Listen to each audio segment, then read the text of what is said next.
BMW has been pumping out some impressive EVs these days, but what's lost in all the electrified hype is the conventional stuff the brand is still building because of those electrified machines. And in the pantheon of those gas-powered products, the M3 CS is about as good as it gets. No, it's not exactly ideal as a daily driver, but in terms of performance that's both distilled and downright outrageous, this thing absolutely delivers.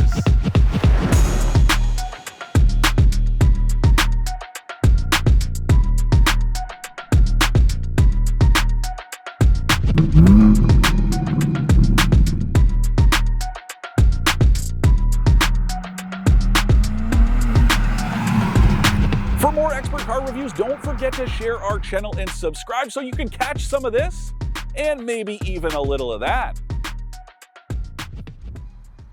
BMW has always managed to keep its M vehicles on the good side of garish in terms of styling, and that's very much the case here. Okay, yes, this searing shade of signal green paint, pretty in your face, but you won't find a massive spoiler hanging off the back or big box flares bolted to the side. What you will notice is a tasteful application of carbon fiber. So you have the rear diffuser, the roof, the mirror caps, the front splitter, even this hood is finished in carbon fiber, and I'm here for it. One thing I wish though, BMW would have done the same thing with this grille, although I will say I like this treatment an awful lot better than some other ones in the lineup. Yes, I still think the overall shape looks an awful lot like Bette Midler's buck teeth in the movie Hocus Pocus, but this simplified look is nice, and I really dig these red surrounds. They are the perfect finisher. Okay, let's talk about what this car is all about. And no, I don't just mean fun. I'm talking about the technical details. This is based on the M3 competition. It's the M3 CS, which stands for competition sport, but it just makes that thing more hardcore. So it's got the same engine as the rest of the M3 lineup, but it's got a bunch of upgrades borrowed from the M4 GTS, the race program. No, it's not the race engine, but some of the same technology has been applied here. The boost dial has also been cranked up to 30.5 PSI, and that's how you get 543 horsepower and 479 pound-feet of torque from this 3-liter straight six, and it is as responsive as you can imagine. There is all kinds of output on tap. Yes, it's all-wheel drive, but you can also toggle it into rear-wheel drive. You can decouple the front wheels if you want to. But in everyday driving, it's gonna run in all-wheel drive, and it does make all of that output very controllable and usable in everyday situations. Okay, so now for what some of you might consider the bad news. This thing is automatic only. I know everybody loves a manual transmission. A lot of you out there are probably gonna complain about it, but let's be honest, the only people that really matters to are the ones that are going to become members of this very exclusive club. And something tells me they're not gonna mind so much, especially in a car that is built to shave every 10th of a second off of lap times around the racetrack. Keep in mind, this is a limited edition car. No official numbers in terms of production, but there are some rumors out there that BMW is targeting right around 2,000 units globally. So if you can get your hands on one of these, you are going to be a rare breed, and it probably means you're pretty hardcore and you take your on-track performance pretty seriously, in which case this car has the goods and then some. But some of that stuff means it's not so friendly in everyday driving situations, and it starts with the suspension. Yes, it is adaptive. Yes, there is a hilariously named comfort mode that I am in right now, and it is not comfortable at all. This thing is also very loud inside. Again, it's not very agreeable when you are cruising around. Hell, there aren't even any cup holders in here, although that does strengthen the argument against a manual transmission, because you'd have nowhere to put your morning coffee anyways.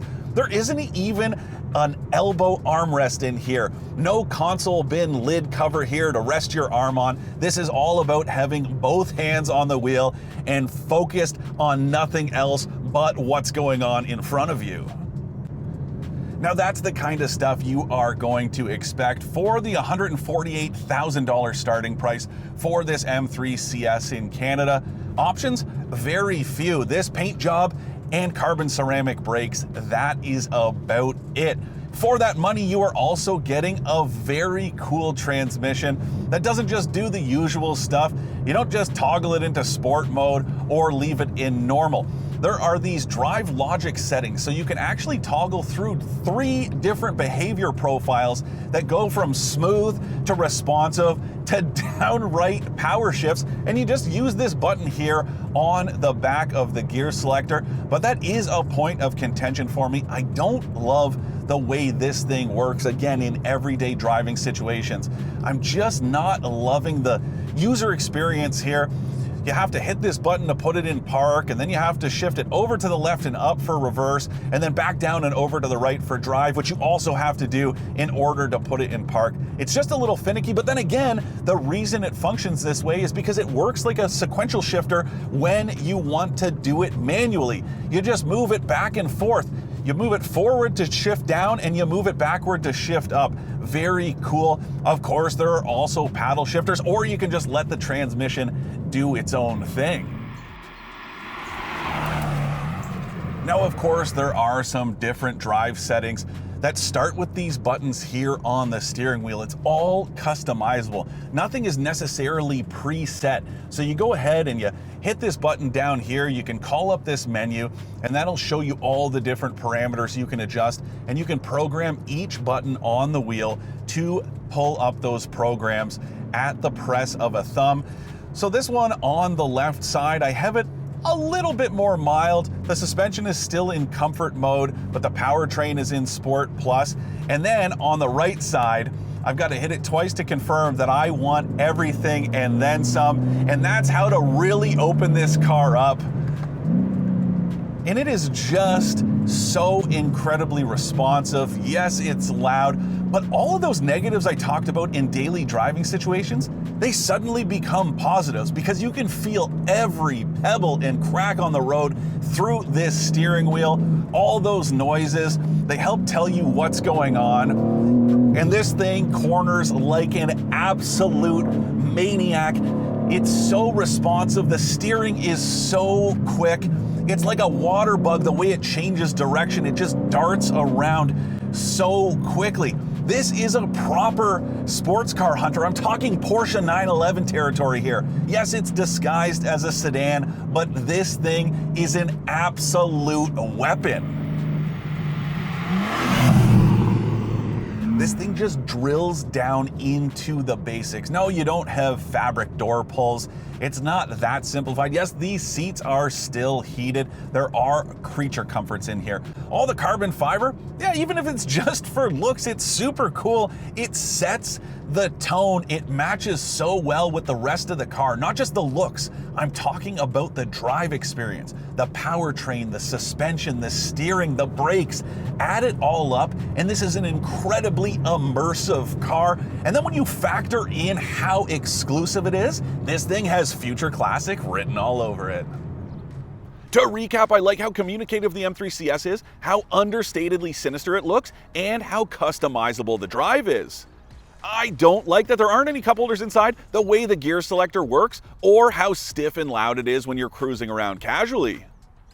Okay, it's officially time to stop bemoaning EVs, and not just because there are plenty of good ones out there, but because the more of those that exist, the more space there is for cars like the M3 CS to exist. Yes, that is a very real point, and it's one that's not talked about enough. The more zero emissions vehicles a brand like BMW builds, the lower its fleet emissions average. The lower its fleet emissions average, the more flexibility it has to build cars like the M3 CS in the first place. How's that for glass half full?